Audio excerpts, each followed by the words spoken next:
안녕하십니까. 안암병원 신경외과 장준우입니다. 오늘 제가 말씀드릴 제목은 치매가 과연 정복이 가능할까? 특히 제가 드리고 있는 말씀은 수술적인 치료의 실현 가능성이 과연 치매에는 있을까? 이런 말씀을 드리는 이유는 또 제가 신경외과 의사이기 때문에 그렇고, 신경외과의 역할이 치매에서는 일반 국민들이나 일반 환자분들이 생각할 때는 전혀 없는 것으로 생각하기 때문에 그런 거에 대해서 한번 현실과 또 미래를 갖다가 한번 짚어보는 시간을 갖도록 하겠습니다. 재미난 그 사진입니다. 어떻게 재밌다기보다는 좀 시니컬한 사진인데, 나이 드신 어르신이 골프 치는 모습인데, 이 초기 치매 증상이라고 적어 놓은 겁니다. 이거 뭐 제가 한 게 아니라 다른 사람들이 해놓은 걸 제가 갖고 온 내용입니다. 치매가 걸리면 그는 집에 모자를 놓고 오거나, 남녀 화장실을 구분 못해서 잘못 들어가거나, 락커 번호를 까먹거나, 타순을 잊거나, 우산 대신 드라이버를 들고 나간다. 엉뚱한 깃대를 향해서 옹그린 시도한다. 아이러니컬하지만 그럴 수 있겠죠. 근데 치매가 심해지면 회원인데 비회원 난에 이름을 쓴다. 그늘집에서 오리알을 달걀이라고 우긴다. 자기 공을 기억 못하고 다른 사람 공으로 세컨샷을 한다. 뭐 그 애들 많이 여러 가지 많이 있습니다. 심해지면 다른 사람의 팬티도 입고 나오고, 분심을 보관함에 있는 곳을 얼마냐고 묻기도 한다. 말기가 된다 그러면은 오늘로서 티샷을 한 다음에 또 공을 치러 올라간다. 기태를 들고 다음 홀로 이동한다. 웃음이 나지만 바로 이런 증상들이, 모든 증상들이 치매의 초기, 중기, 말기에 나타나는 모든 증상을 골프에 빗대서 이렇게 좀 시니컬하게 얘기했던 내용들입니다. 우리가 치매하면 알츠하이머 병을 모든 사람들이 가장 많이 생각을 하고 있습니다. 그 이유는 우리가 치매라고 하는 거에 거의 60%에서 70%가 우리 소위 말하는 알츠하이머 병입니다. 우리가 알츠하이머 병이라는 말은 좀 괜찮은데, 치매란 말은 사실 어원 자체가 좋지 못합니다. 영어로는 디멘시아라 그래서 정신을 없어진다는 뜻이기 때문에 그다지 문제가 아닌데, 우리가 쓰는 한자어는 일본식 의학 용어로 들어와서 어리석을 치자에 어리석을 맺자, 그러니까 어리석고 어리석다는 뜻이기 때문에 그 언어가 대부분이 어르신에 생기는 병에서 이런 언어는 좋지 않다고 해서 지금 더 좋은 언어를 찾기 위해서 정부와 또 의학계에서 제가 노력을 하고 있습니다. 어쨌든 치매의 가장 많은 퍼센티지를 차지하는 알츠하이머 병의 예를 본다면, 여기서 그림에 보시면 정상적인 성인의 뇌에 비해서 훨씬 많이 뇌가 쪼글쪼글해지고, 단면을 보시게 되면 실제 상당히 뇌가 어떻게 본다면 정상적이지 않게 상당히 많이 파먹은 듯한 모습을 정상 노인보다 보입니다. 저희가 환자분들에게 외래에서 설명할 때 그렇게 얘기를 합니다. 어린아이나 청소년기에는 뇌가 수박처럼 꽉 차 있지만 나이가 들어가면 호두처럼 쪼글쪼글해진다. 하지만 호두처럼 쪼글쪼글해지는 정도가 너무 심해서, 말하자면 호두가 너무 말라 있는 것 같다고 하면 그게 병이 된 거고, 그런 것이 알츠하이머 병 환자의 뇌 모습이 아닌가 생각이 됩니다. 알츠하이머 유발 원인에 대해서는 너무나 많은 것들이 관계가 되어 있다고 알려져 있기 때문에 어떻게 본다면 모든 게 다 원인이 된다고 생각을 합니다. 유전적인 문제도 되고요. 우리가 평상시 잘 해야 되는 혈압관리, 심장질환, 또는 장내 세균이나 이런 장내 문제, 또는 지방간이나 간의 문제, 환경 문제, 그 다음에 교육을 적게 받거나 사회 활동이 좀 부족한 경우에도 치매가 그렇지 않은 사람보다 더 잘 올 수 있고, 담배도 관련이 되고, 사회 활동이나 물리적인 어떤 육체적인 활동이 부족한 경우에도 문제가 되고, 이 앞에는 고혈압이나 심장병 질환 비슷하게 대사성 질환, 당뇨나 대사성 질환, 또는 너무 좀 지방질이 많거나 탄수화물이 많은 이런 어떤 섭생의 문제도 치매를 일으킬 수 있다고 알려져 있습니다. 어떻게 말하자면 우리 주변에서 우리가 생각하는 몸에 나쁘다고 하는 것들 모든 게 다 치매의 원인이라고 생각을 할 수 있습니다. 앞에서 말씀드린 알츠하이머 병은 이분이십니다. 독일 정신과 의사인데 알로이스 알츠하이머 분이 처음으로 이 사람이 보고를 했기 때문에 이 사람의 이름을 기념해서 알츠하이머 병이라고 얘기를 했습니다. 이 치매가 무서운 이유는 진단이 늦습니다. 매우 서서히 발견되고 점진적으로 진행이 되고 또 뒤에도 제가 말씀을 드리겠지만 진행이 어느 정도 된 다음에 병이 발견이 되기 때문에 치료가 상당히 어렵다. 그리고 기억력에서 문제가 되지만 결국에는 판단력 또 일상 생활을 방해하고 또 특히 전두엽 치매나 이런 경우에서는 그 단순하게 인지뿐만이 아니라 정신적인 문제, 우울증이나 망상, 환각, 공격적 성향 등 수많은 정신적인 문제도 같이 동반이 되고 나중에 되면 일상생활이 불가능하기 때문에 결국에 2차적인 폐렴이나 요도염이나 욕창 등 이런 합병증 때문에 돌아가시게 되는 경우가 대부분인 경우입니다.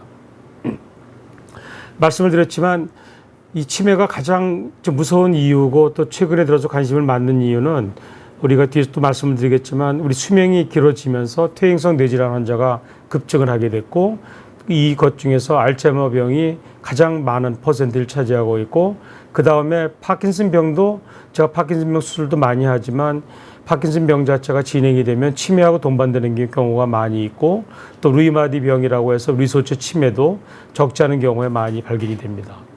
이런 퇴행성 질환이 아니라 뇌혈관의 어떤 문제, 중풍이나 그러니까 뇌경색이나 뇌출혈이 생겨서 뇌에 손상이 돼서 혈관성 치매되는 경우도 약 한 1-20% 정도의 확률로 생길 수가 있습니다.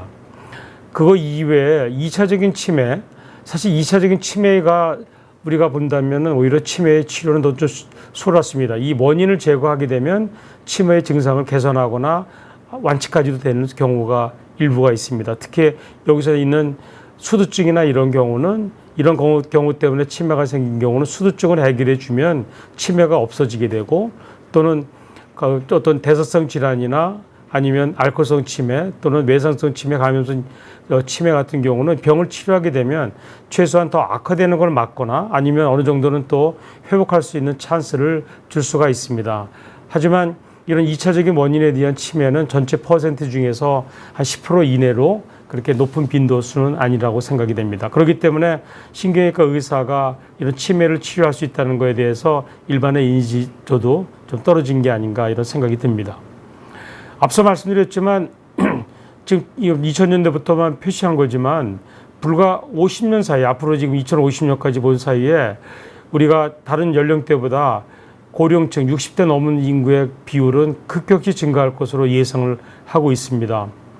특히 다른 나라와 비교해 본다면 선진국에 이제 우리나라도 선진국이 됐지만 급속도로 빠른 시기에 우리나라는 그 65세 이상의 나이가 되는데 도달을 했었고 지금 우리가 지금 내년이면은 이미 고령사회에서 초고령사회 인구의 20%가 넘는 사람이 65세 이상의 비율을 차지할 것이고 우리나라도 2050년이나 60년대가 되면 40%가 넘는 사람이 고령 인구가 될 거라고 생각하기 때문에 고령 인구가 증가가 되면 필연적으로 우리가 걱정하고 있는 치매나 파킨슨 병이나 이런 노인성 질환이 급증할 것으로 생각을 하고 있습니다.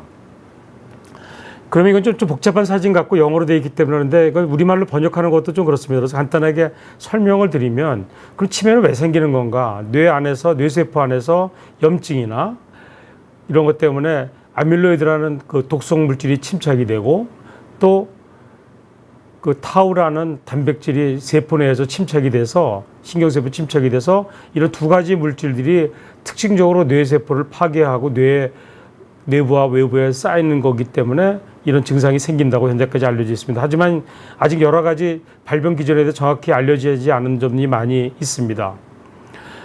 어쨌든 그 여러 가지 이후에는 그 안에 있는 신경교세포가 활성화되거나 어떤 2차적인 반응을 일으켜서 거기서 그 여러 가지 독성 물질이 분비가 되고 이런 독성 물질이 신경세포를 파괴시켜서 치매를 일으킨다고 하는 것에 대해서 큰 틀에서는 원칙은 맞지만 하나하나의 기전, 그다음에 이걸 역으로 이걸 어떻게 하면 해결할 수 있는가에 대해서는 아직 풀어야 될 난제가 많이 있습니다. 잠깐 복잡하게 말씀드린 것 같은데 간단하게 정리해서 말씀을 좀 드리자면 우리 치매는 건망증하고 다릅니다.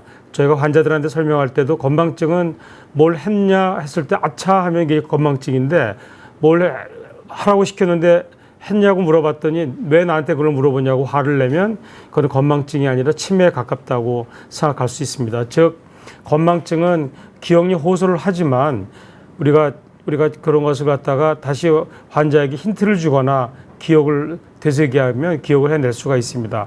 하지만 치매는 이런 기억력 감퇴뿐만이 아니라 아까 앞서서 말씀드렸지만 언어 능력, 시공간 파악 능력, 인격 또는 정신 문제까지 전반적으로 다 파괴를 시키고 손상을 주기 때문에 우리의 인간의 존엄성 자체에 그 문제까지 야기할 수 있는 심각한 질환이 되는 것 같습니다.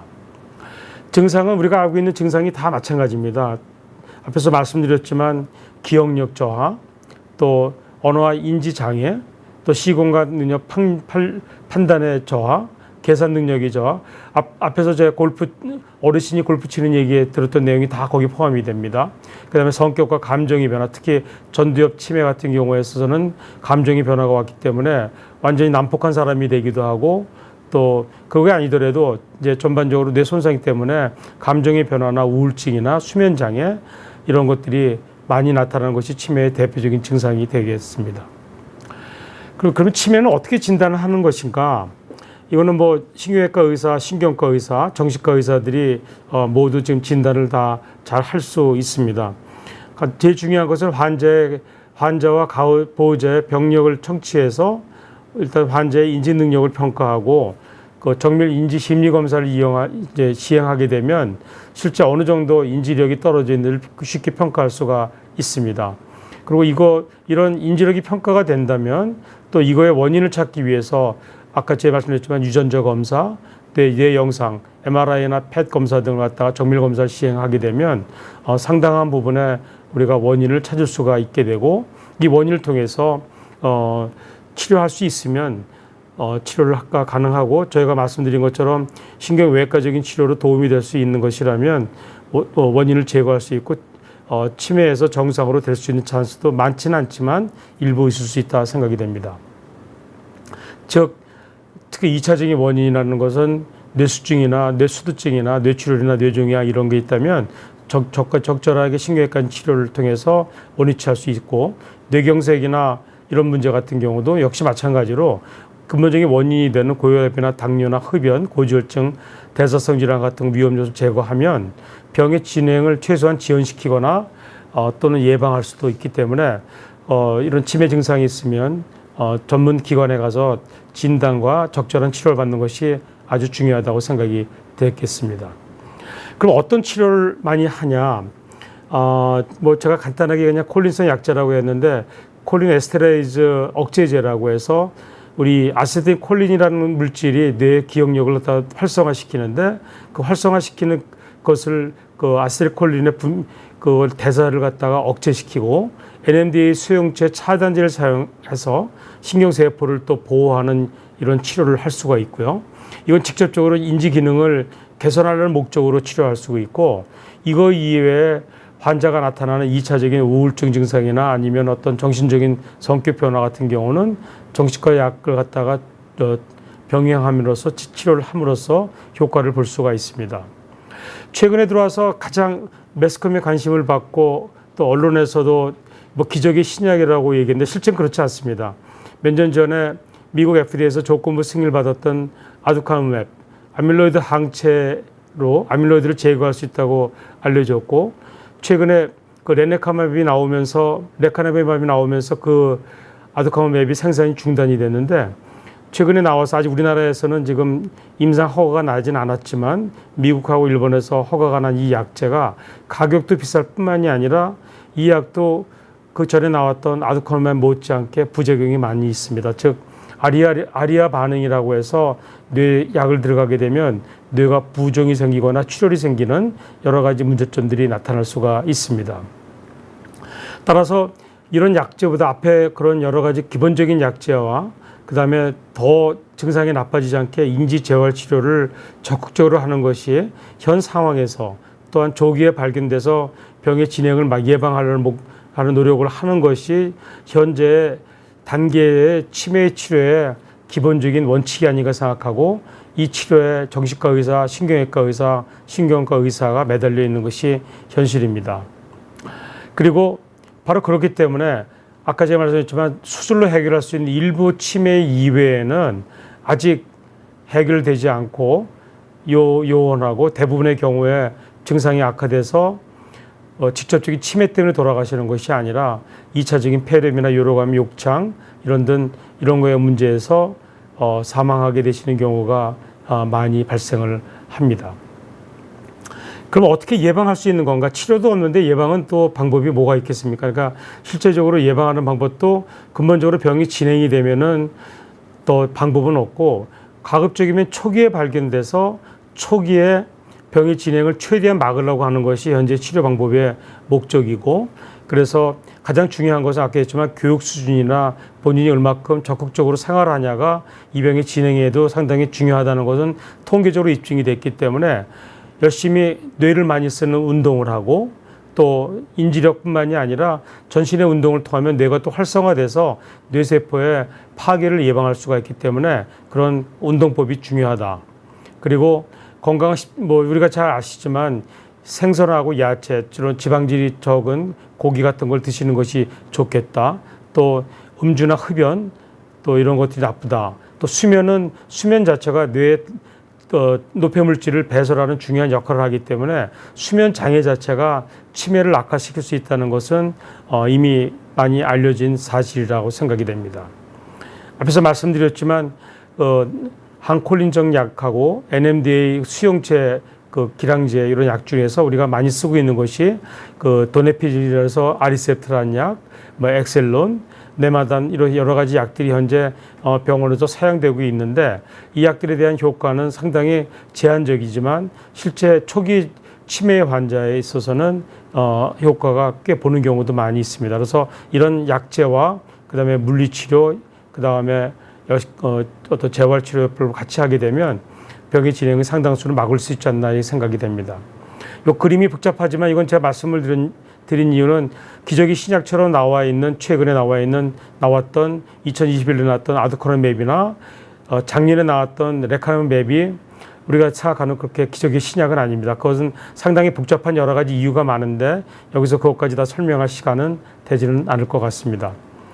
왜 그러면 치매의 치료가 어렵냐? 앞에서 말씀드렸지만 이미 증상이 상당히 진전된 다음에 발견되는 경우가 많기 때문에 그렇습니다. 그 이유는 이 무증상의 시기에 이미 아밀로이드하고 신경세포가 손상이 이미 되기 시작을 하고 증상이 나타나는 시기에는 이미 상당한 부분에 뇌가 파괴된 상태이기 때문에 복귀가 어렵다 그럽니다. 그렇기 때문에 이 무증상의 시기에 어떻게 빨리 진단하냐를 요새 벤처 기업들이 혈액 검사로 발견하려고 하고 여러 가지 하고 있는데 그 생각만큼 아직은 효율이 높지 않은 경우들이 대부분인 것 같습니다. 그리고 또 하나 문제는 앞에서 아밀로이드나 타우 단백질이 침착되는 기전도 말씀드렸는데 아직 발병 기전에 대해서 모두 정확하게 알려져 있지 않고 또 하나 더 중요한 것은 뇌는 뇌혈관 장벽이라는 것을 이용해서 우리가 전달하고 싶어하는 약이나 또 치료제들이 제대로 전달이 되지 않기 때문에 치료가 어려운 단점이 있습니다. 그럼 오늘 제가 왜 이런 말씀을 드리러 여기 나왔냐? 신경외과 의사들이 이런 치매를 치료하려고 노력하는 것 중에 몇 가지 중에 제가 또 세계에서 선도 그룹을 하고 있는 것들이 좀 있습니다. 약 한 12년 전에 저희가 이 고지표 초음파라는 기술을 우리나라하고 미국하고 같이 저희가 세계 최초로 연구를 해서 수전증 환자를 치료를 했습니다.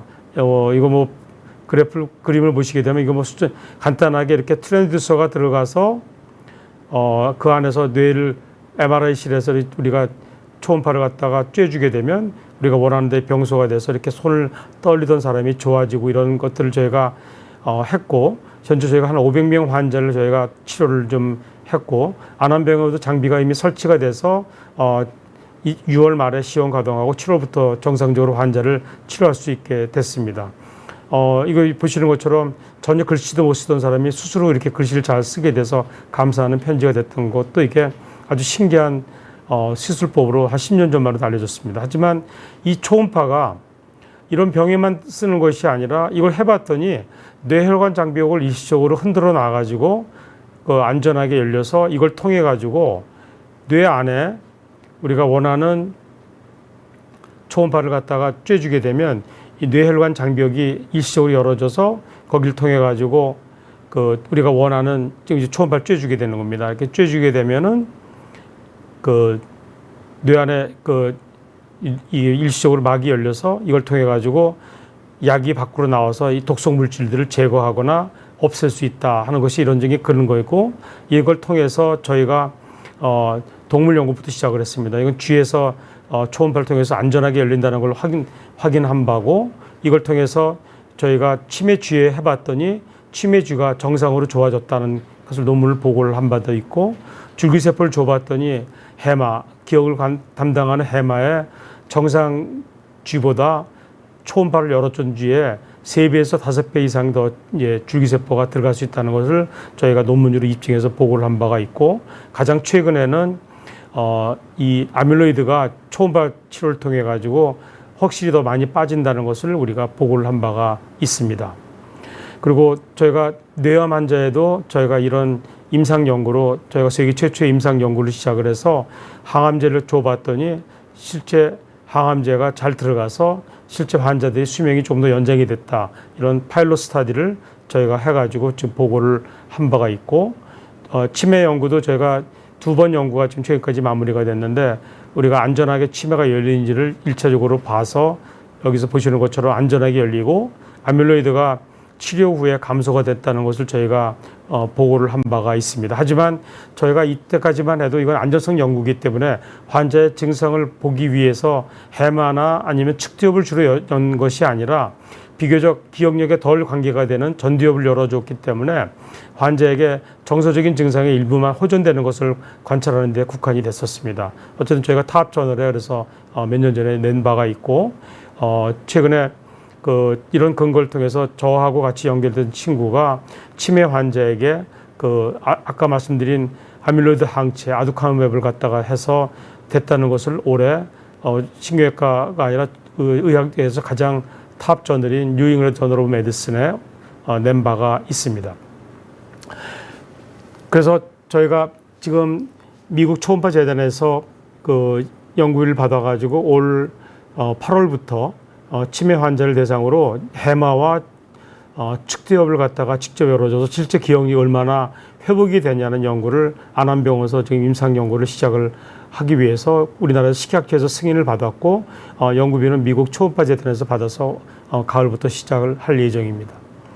두 번째로 또 하나 재미난 게 하나 있습니다. 제가 초음파뿐만 아니라 뇌신부 자극 수술을 많이 하는데, 뇌 안에다가 특수 프레임을 씌워가지고 뇌에 전극을 넣어주게 되면 이걸 통해서 파킨슨병이나 수전증이나 근긴장 이상증 여러 가지 환자를 치료할 수 있습니다. 이거 보시면 이거 근긴장증 환자입니다.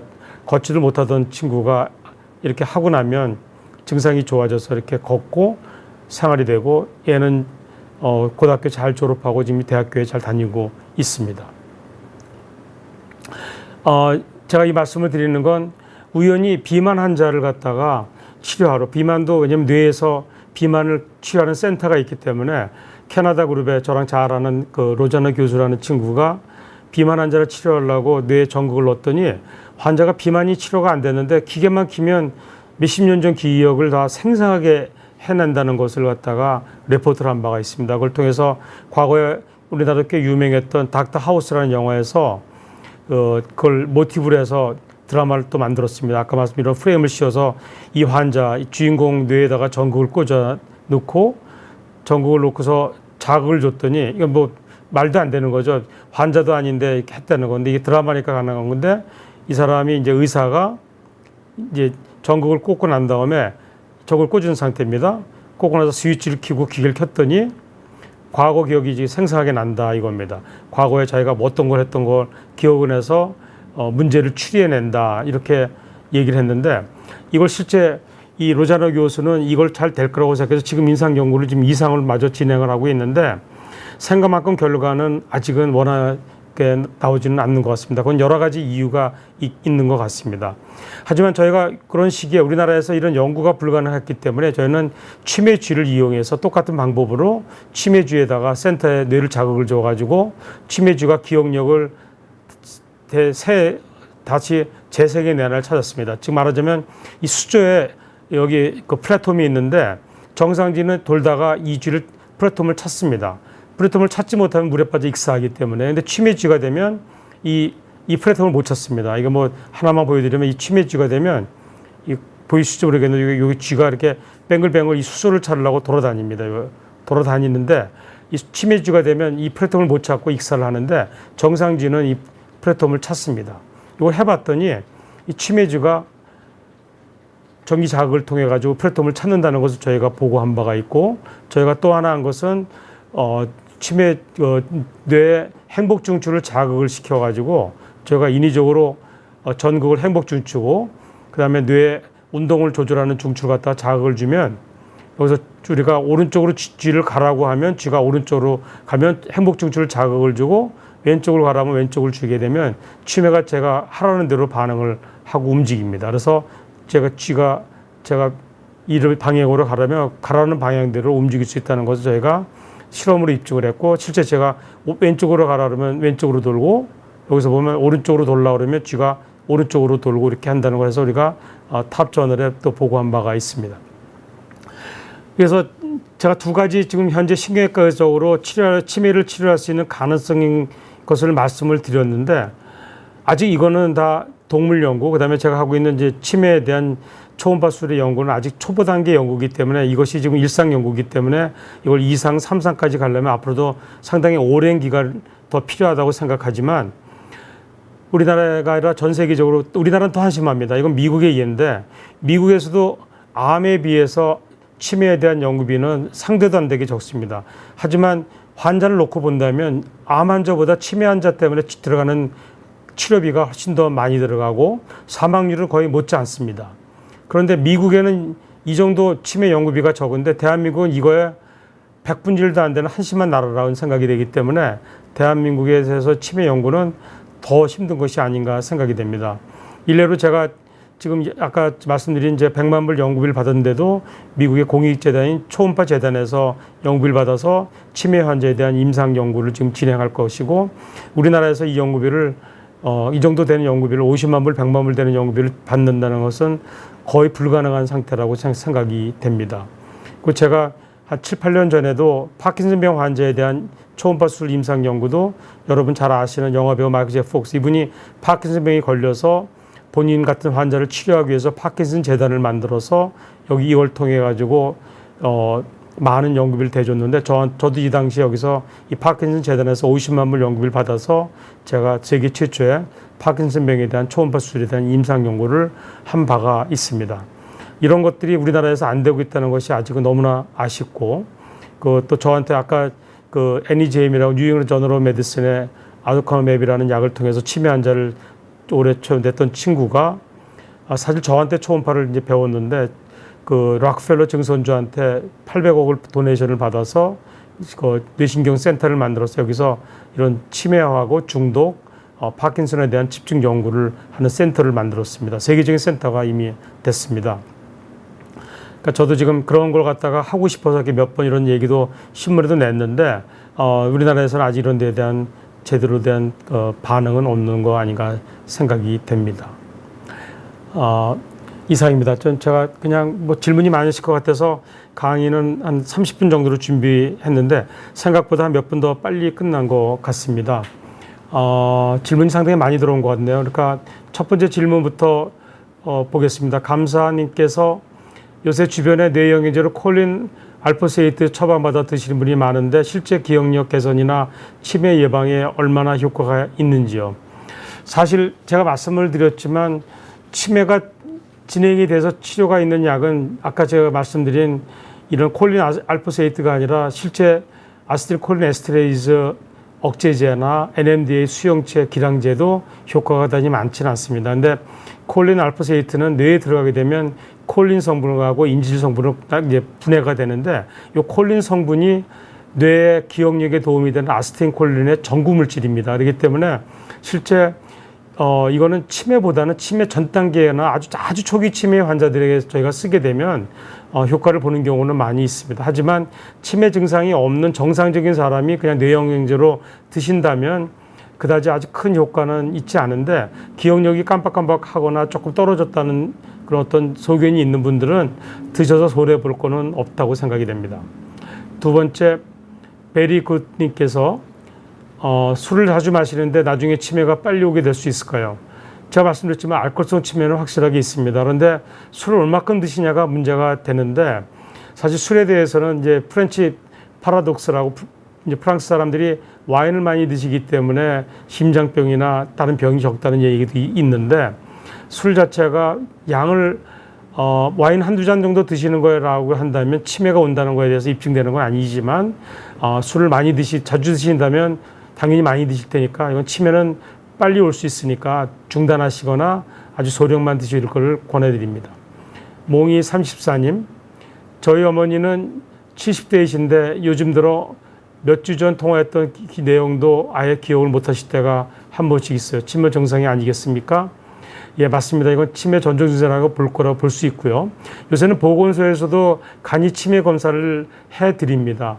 필요하시면 근처 보건소 아니면 근처에 있는 종합병원에 가셔서 신경외과나 신경과에서 가서 평가를 받아보시면 치매 간이 검사로서 하는 건 뭐 5분 10분이면 됩니다. 물론 이제 좀 증상이 심하다면 정밀 검사를 당연히 해봐야 되는데 해보시면 가능하고, 또 하나 치매가 아닐 가능성도 많이 있습니다. 왜 그러냐면 연세가 이제 70대가 넘어가고 그러시면 기억력 자체보다는 이제 우리 어떻게 사시는지 모르겠지만 혼자 사시거나 이렇게 대인관계가 많지 않다면 그 자체에 여러 가지 대인관계에서 떨어지는 것 때문에 판단력이나 이런 거 떨어지고 기억이 있어도 제대로 못하는 경우도 많이 있기 때문에, 그래서 대인관계 활성화시키고 많은 사람들 만나게 하는 거, 시골이라면 노인회관에 가서 같이 함께 노인끼리 지내시는 것도 상당히 좋은 게 아닌가 생각이 됩니다.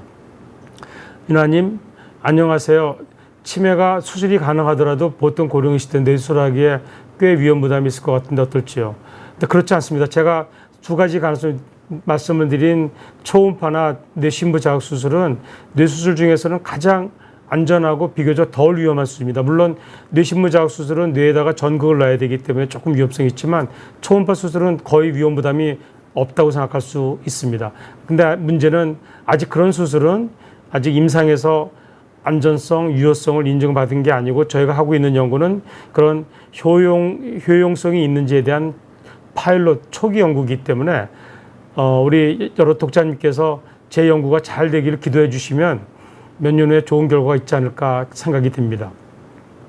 해피님, 88세 엄마가 정상압 수두증인 걸 작년에 발견하고 수술을 안 하고 좀 지연시키는 특별한 방법이 어떤 게 있을까요?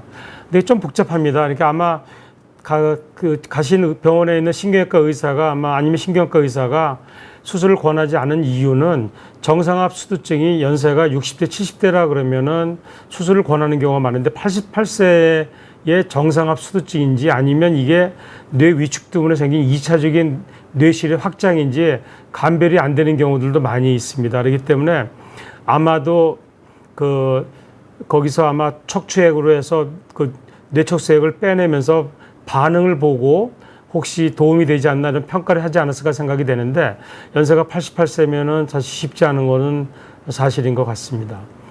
엔젤님, 교수님 안녕하세요. 치매 환자에게 망상 폭력 증상이 있으면 치매 약 외에 어떤 약을 복용하나요? 약 복용하면 망상 증상이 실제 좋아지나요?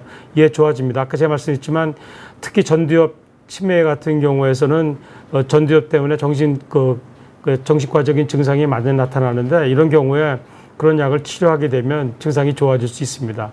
물론 이제 모든 걸 다 좋게 할 수 있는 건 아니지만 지금 상태에서 상당한 정도로 감소시킬 수 있습니다. 그렇지만 문제는 말씀드렸지만 이게 상당히 진행이 되게 되면 거기서 더 악화되는 걸 막을 수 있는 정도지 복귀시키지 못한다는 것이 큰 문제가 됩니다. 강나영님, 안녕하세요. 치매 예방을 위해서 대뇌 활동을 하라고 하던데 뇌를 자극하면 노화를 줄인 뇌세포를 지키는 데 도움이 될까요? 예, 이거는 이미 입증이 됐습니다. 과거에는 뇌세포는 한번 손상이 되면 회복이 되지 않는다 이렇게 생각을 했는데 또 뇌세포가 운동이나 그런 어떤 활동을 통해서 뇌세포가 다시 튼튼해질 수 있냐 논란이 있었는데 실제 입증이 돼 있습니다. 지금은 운동을 많이 하게 되면 뇌세포가 보호가 되고 일부 영역은 다시 뇌세포가 더 늘어나기도 하고 그렇습니다. 베리군님, 와인 한두 잔은 심장질환에 좋을 수 있다고 들었는데 치매에 과한 음주만 아니면 괜찮겠죠. 아까 제가 말씀드렸지만 논란이 있습니다. 그런데 치매가 생기신 분이라면 와인을 하시면 안 되겠지만 그냥 치매 전 단계 증상 그런 게 아니라고 그런다면은 한두 잔은 할 수도 있지 않나요? 이건 논란이 많습니다. 이건 또 제가 잘못 말씀드리면 또 오해될까봐 이 정도 말씀을 드리겠습니다. 이소정님, 글리아틴인 400ml를 먹고 있는데 도움이 되네요. 앞에 말씀드린 콜린 성하고 지질 성분 두 가지 있는 그 약이기 때문에 이 약은 제가 말씀드렸지만 치매 전 단계거나 아주 초기 치매에 쓰게 되면 도움이 되고 전 사실 그냥 어느 정도 초기 치매 중기 넘어가지 환자에게는 그 글리아틴인 또 아리셉트 엑셀론 여러 가지 약들을 병행해서 같이 쓰고 있고 그렇게 되면 일부 도움 보는 경우도 있습니다. 물론 이제 꼭 그런 건 다 아닙니다. 엔젤님, 치매 환자가 약 복용과 인지 자극 훈련을 한다던데 약만 복용 환자와 인지 훈련을 한 환자 차이점이 어느 정도인가요? 앞에 서두에서 말씀드렸지만 약 복용만 한 경우보다 인지 자극 훈련을 같이 한 경우가 환자의 진행을 막거나 아니면 일부 조금이라도 회복할 수 있는 찬스를 높이는 것은 이미 과학적으로 다 입증이 돼 있는 내용입니다. 근데 안타깝게 우리나라에서 그런 인지 훈련이나 이런 것을 할 수 있는 센터가 제대로 돼 있지 않고 거기에 더 큰 문제는 우리나라에서 지금 뭐 의정 갈등 때문에 복잡한 문제에 필수 의료랑 같이 관계되는 문제인데 필수 의료에서 이런 거에 대한 충분한 환자에게 해줄 수 있는 여건을 만들어주지 않았기 때문에 환자도 힘들고 의사도 힘들고 하는 것이 현실인 것 같습니다. 그렇기 때문에 요새 젊은 친구들, 전공의나 학생들은 신경외과도 안 하고 신경과도 하지 않으려고 하는 것 같습니다. 엔젤님, 치매는 신경과, 신경과, 정신과에서 모두 보나요? 예, 맞습니다. 실제 치매라는 질환에 대해서는 세과가 상당히 중복이 돼서 보고 있고 세과가 협동으로 해서 치료를 할 수 있는 경우가 많이 있습니다. 물론 이제 내부적으로 서로 경쟁하는 관계도 있을 수 있지만 세과에서 다 볼 수 있고 세과에서 다 그거에 대한 트레이닝을 받고 있기 때문에 문제가 된다고 생각하지 않습니다.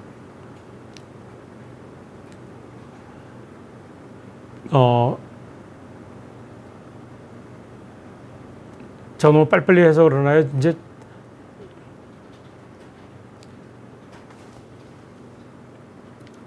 예, 제가 진도를 빨리빨리 하는 바람에 그 질문이 이제 지금 많이 이제 더 다 하신 것 같습니다.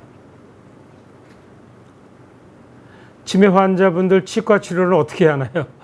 참 어려워요. 그러니까 치매가 초기 치매거나 아니면은 경도에 인지장애 있으면 환자분들이 대화도 가능하고 환자분들이 기억만 못하는 거지 난동을 피거나 그러지 않는데 중등도가 넘어가거나 그럼 어린애처럼 되고 또는 전두엽 치매가 있거나 그렇게 되면 성격이 난폭하기 때문에 이런 경우는 저희가 수면위로 해서 재워가지고 치과 치료도 하기도 하고 그렇습니다. 그렇기 때문에 이거는 치매의 정도에 따라서 치과 치료의 방법은 달라질 수 있다고 생각이 됩니다.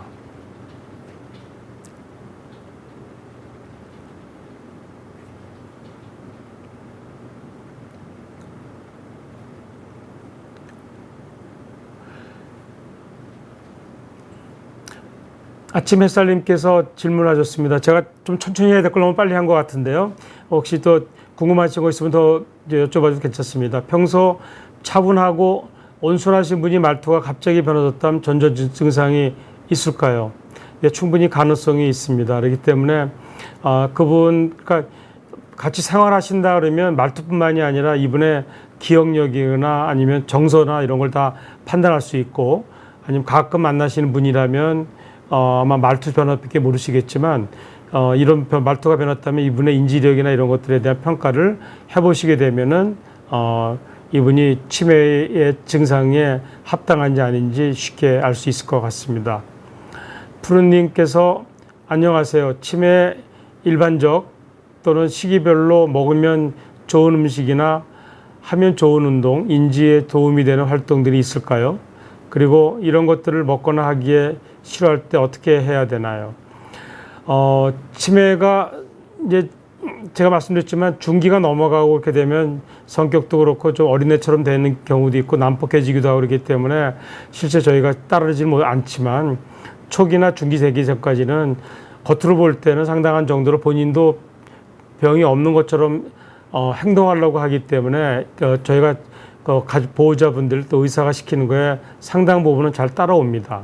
음식은 제가 말씀을 드렸지만 그 등푸른 생선 또는 독황색 야채, 항산화 물질이 많은 그런 음식 같은 거를 드시면 좋다고 지금 알려져 있고 실제 그거 이외에는 몸에 드셔서 나쁜 어떤 너무 단 거나 아니면 지방 성분이 많은 고기나 어떤 탄수화물이 많은 음식 같은 것들은 좋지 않다고 좀 생각이 되고 있습니다.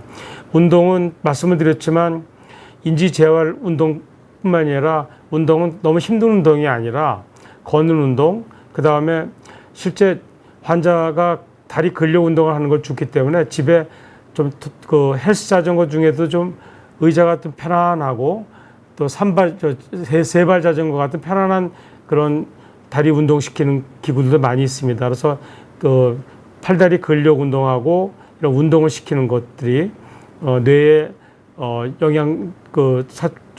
영양소치뿐만 아니라 뇌세포 보호에도 큰 도움이 될 수 있을 것 같습니다. 그리고 이런 것들이 먹거나 하기에 싫어할 때는 어떻게 해야 되냐요? 이거는 실제 환자분들이 음식이라면 환자분들이 좋아하던 음식에다 섞어서 준다든지 이런 방법이 있고 또 단 걸 좋아한다면 어쩔 수 없이 그런 거다가 좀 달게 만들어 가지고 드시게 한다든지 그런 조그만 편법을 쓸 수가 있을 수 있는데 그것은 사실 환자의 증상에 따라서 또 치매의 정도에 따라서 의사와 상의하시면 될 것 같습니다. 몽이 34님께서 아까 치매 수술에서 초음파를 이용한다고 하시는데 고집적이라는 게 어떤 뜻일까요?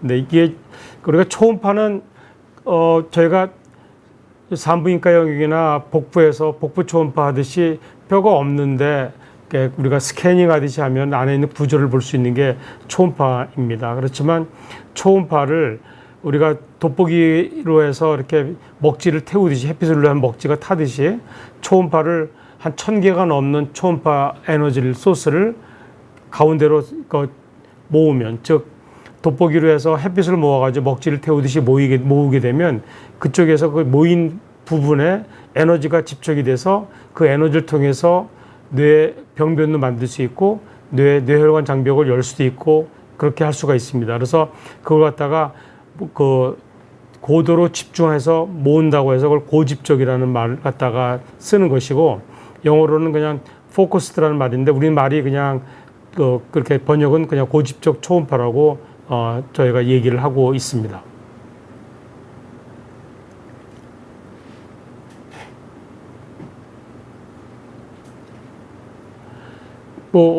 오늘은 제가 한 5분 정도 시간이 먼저 끝낼 것 같습니다. 어쨌든 저희가 그냥 치매에 대한 새로운 여러 가지 치료법에 대해서 지금은 당장 할 수 있는 거는 극히 일부 정상 수두증이나 뇌종양이나 뇌출혈이나 이런 거에만 가능하지만 그런 새로운 치료에 대해서 우리가 말씀을 드리는 이유는 아직